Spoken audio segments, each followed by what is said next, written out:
இன்னைக்கு வயலுக்கு போனால் பெரிய சாக்கே அங்கே இருக்குதுங்க. இன்னைக்கு வயலுக்கு போயிடலாம் அப்படின்னு சொல்லிட்டு நானும் எங்கள் அம்மா போயிட்டு இருக்கலே, வர வழியில் ஒரு நாய்க்குட்டி பத்திரமா பார்த்தப்போ ஃபுல்லாக ரோடு இல்லை மண்ணு ரோடு அப்படின்னு சொல்லிட்டு இருந்துச்சு. சரி நான் பார்த்து போகிறேன் நீயும் பார்த்து போனா அதையும் சொல்லிட்டு வழி அனுப்பிட்டு நாங்களும் வயலுக்கு வந்துட்டோங்க. வந்து பார்த்ததுக்கப்புறம் தாங்க பெரிய அதிர்ச்சியே இருக்குது. என்னடா இப்போ தான் நம்ம டிராக்டரை ஓட்டி உழுது விட்டுட்டு நாற்றை எடுத்து நட்டு வச்சுட்டு போனோம், அதுக்குள்ளே எல்லாமே பறிஞ்சு நெல்லெல்லாம் முளைச்சிருச்சேன்ட்டு ஒரே சாக்காக இருக்குங்க. 4 நாள் தான் வராத மாதிரி இருக்குது. ஃபுல்லாக பறிஞ்சதுக்கப்புறம் பார்க்குறப்ப புதுசாக இருக்குங்க. நம்ம வயல் தானா இது, இல்லை வேற எங்கிட்ட வந்துட்டோமா அப்படின்ட்டு.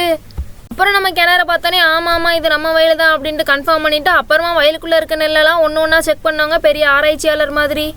இப்படியே மாமரத்தில் போய் உட்காந்துடலான்னு சொல்லிட்டு அங்கே வந்து பார்த்தா மாமரம் எல்லாமே பூ பூத்துருச்சு. இப்படியே மாமரத்தில் உட்காந்துட்டு வேடிக்கை பார்க்குறப்ப நம்ம கம்மாயில் என்னமோ பச்சை பசேன்னு தெரிஞ்சிச்சுங்க. என்னடான்னு கிட்ட போய் பார்த்ததுக்கப்புறம் தான் தெரியுது தாமரை இலையெல்லாம் வந்து வெள்ளை கலர் லில்லி பூலாக பூக்க ஆரம்பிச்சிருச்சு அப்படின்ட்டு. இதுலேருந்தே நல்லா புரியுதுங்க, இயற்கை அதாவது வேலையை ராத்திரியும் பகல்னு பார்க்காம பார்த்து முடிச்சிருது. இதே மாதிரி நம்மளும் இருக்கணும்னு.